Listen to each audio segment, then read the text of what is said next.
DP ওয়ার্ল্ডের সাথে চুক্তি থেকে অবশেষে বাধ্য হয়ে সরে আসলো অন্তর্বর্তীকালীন সরকার। কিন্তু এর ক্রেডিট কার? এটা সাধারণ জনগণের। এই চট্টগ্রাম বন্দরে যেসব দেশপ্রেমিক কর্মচারী রয়েছে, যেসব শ্রমিক নেতা রয়েছে, তাদের চট্টগ্রাম বন্দরে শ্রমিক কর্মচারীদের আন্দোলনের ফলে ডিপি ওয়ার্ল্ডের সাথে চুক্তি বাতিল করতে বাধ্য হলো অন্তর্বর্তীকালীন সরকার। হ্যাঁ, এখনও চুক্তি বাতিল হয়নি, বলছে যে পরবর্তীতে হবে। অর্থাৎ এখনও অন্তর্বর্তীকালীন সরকার সরে আসেনি। তারা এটা জোর করে বাংলাদেশের উপর চাপিয়ে দিতে চেয়েছিল, কিন্তু বাংলাদেশের জনগণ তীব্র প্রতিবাদের ফলে এবং শ্রমিক নেতারা, সাধারণ শ্রমিকরা তীব্র আন্দোলনের ফলে এই চুক্তি থেকে সরে আসতে বাধ্য হলো। অর্থাৎ অন্তর্বর্তীকালীন সরকার কিন্তু বাধ্য হলো, অর্থাৎ তারা স্বাভাবিকভাবে এটা চায়নি। এখানে তাদের কোনো ক্রেডিট নেই, বরং তারা নির্বাচনের মাত্র কয়েকদিন আগে তারা চুক্তি সেরে যেতে চেয়েছিল। অর্থাৎ তারা কমিশনের টাকা, তারা যদি চুক্তি করতে পারতো তাহলে খুব সহজে তারা কমিশনের টাকাটা পেতে পারতো। আপনারা অনেকে মনে করছেন যে তারা দেশপ্রেম থেকে তারা এই চুক্তি করতে যাচ্ছিল, কিন্তু না, তাদের উদ্দেশ্য হচ্ছে খারাপ। সেজন্য তারা নির্বাচনের আগে এই চুক্তি করে চলে যেতে চেয়েছিল।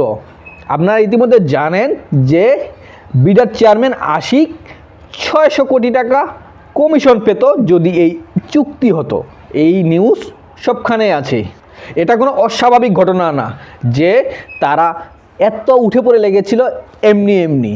আর এখানে যে চেয়ারম্যানকে বসিয়ে রাখা হয়েছিল মনিরুজ্জামান, সে একটা দুর্নীতিবাজ। ডক্টর ইউনূস যদি এতই সাধু হতো, অন্তর্বর্তীকালীন সরকার যদি চাইতো যে এখানে দুর্নীতি দূর হোক, তাহলে এখানে দুর্নীতি পরায়ণ একজন ব্যক্তিকে কিভাবে চেয়ারম্যান হিসেবে তারা নিয়োগ দিল? হ্যাঁ, চেয়ারম্যান হিসেবে নিয়োগ দিয়েছে, কিন্তু দুর্নীতি দমন করার জন্য তারা কি পদক্ষেপ নিয়েছে? এখানে বিদেশ থেকে বিদেশি কোম্পানিকে আপনি বসায় দিলে কি দুর্নীতি দূর হবে? কিভাবে দুর্নীতি দূর হবে? সম্ভব?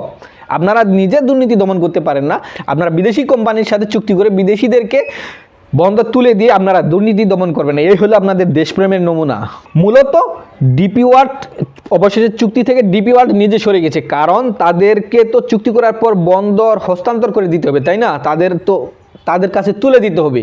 কিন্তু যে হিসেবে সারা দেশের মানুষ প্রতিবাদে নেমেছে, দেশপ্রেমিক ছাত্র জনতা এবং সেখানে সাধারণ শ্রমিক যারা দিন এনে দিন খায়, তারা পর্যন্ত বয়কট করেছে, তারা কাজে যায়নি। সেখানে শ্রমিক নেতারা তারা আন্দোলন করছে, তারা কাজ করছে না। কেন?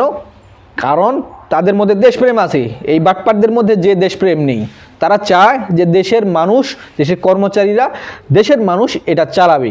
হ্যাঁ, এখানে দুর্নীতি দমন করতে হবে, কিন্তু দুর্নীতি দমন করার জন্য তো কঠোর পদক্ষেপ নিতে হবে। তারা কোনো অ্যাকশন নেয়নি, বিদেশিদের হাতে তুলে দিলে দুর্নীতি দমন হয়ে যাবে। এই হলো দেশপ্রেমের নমুনা।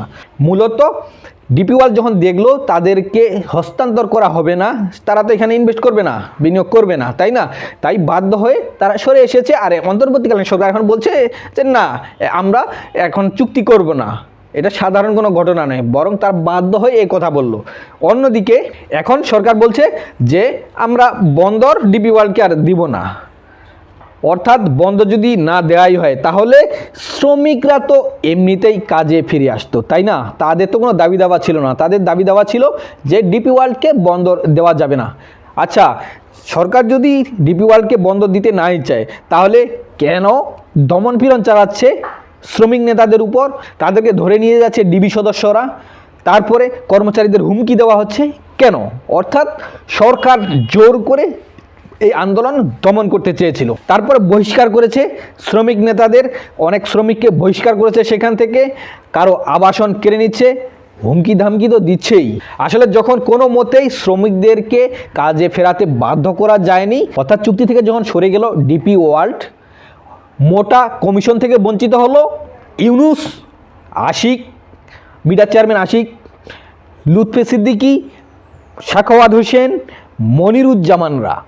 কিন্তু এই আক্রোশে তারা আন্দোলনরত শ্রমিকদের উপর দমন পীড়ন চালাচ্ছে। এখন তাদের উদ্দেশ্য যদি বন্দর চালু করা হতো তাহলে তারা কোনো মতেই শ্রমিকদের উপর দমন পীড়ন চালাতো না। তারা শুধু বলতো যে হ্যাঁ, আমাদের কোনো চুক্তি হবে না, তোমরা চলে আসো কাজে, এখন থেকে কাজ করো, আমরা আর বিদেশিদেরকে বন্দর তুলে দিব না। কিন্তু তাদের উদ্দেশ্য তো এটা নয়, তাদের উদ্দেশ্য হচ্ছে বন্দর বিদেশিদের দিবে। সেজন্য তারা যেহেতু এদের কারণে, এই শ্রমিকদের কারণে, শ্রমিক নেতাদের কারণে সাধারণ মানুষদের কারণে বন্দর বিদেশিদের তুলে দিতে পারলো না, তারা কমিশনের ভাগ পেল না, সেজন্য তার আক্রোশ মিটাচ্ছে।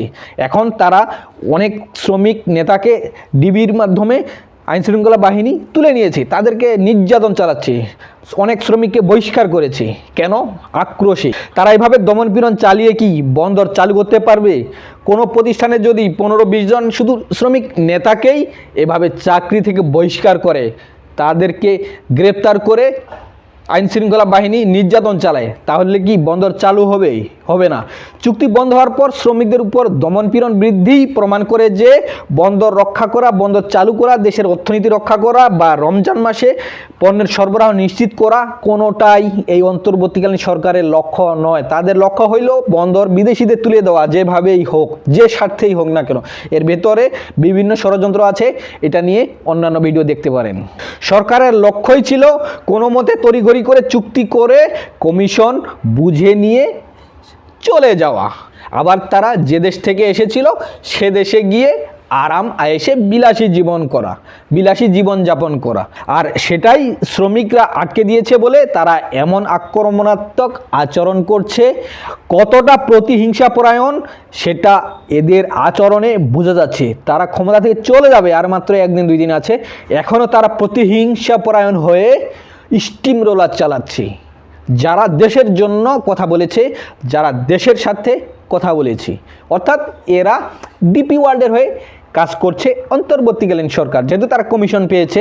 তবে বাংলাদেশের মানুষের উচিত হলো ক্ষমতার পালা বদল হলে এই মীর জাফরদেরকে গ্রেপ্তার করতে হবে, তাদেরকে দেশ ছেড়ে পালাতে দেওয়া যাবে না। বিমানবন্দর ঘেরাও করতে হবে, প্রত্যেকটা মীর জাফরকে গ্রেপ্তার করে এদেরকে শুলে চড়াতে হবে, এদেরকে কঠোর শাস্তি দিতে হবে, এদের প্রত্যেকটা কৃতকর্মের প্রত্যেকটা কর্মের হিসাব দিতে হবে। অন্যথায় এভাবে মীর জাফর তৈরি হতেই থাকবে। তারা এই 1.5 বছরে কী কী করলো, প্রত্যেকটা কাজের হিসাব এদেরকে দিতে হবে। তারা কি কি দেশবিরোধী কাজকর্ম করলো, এই দেশবিরোধী কাজের জন্য তাদেরকে কঠোর শাস্তির আওতা আনতে হবে।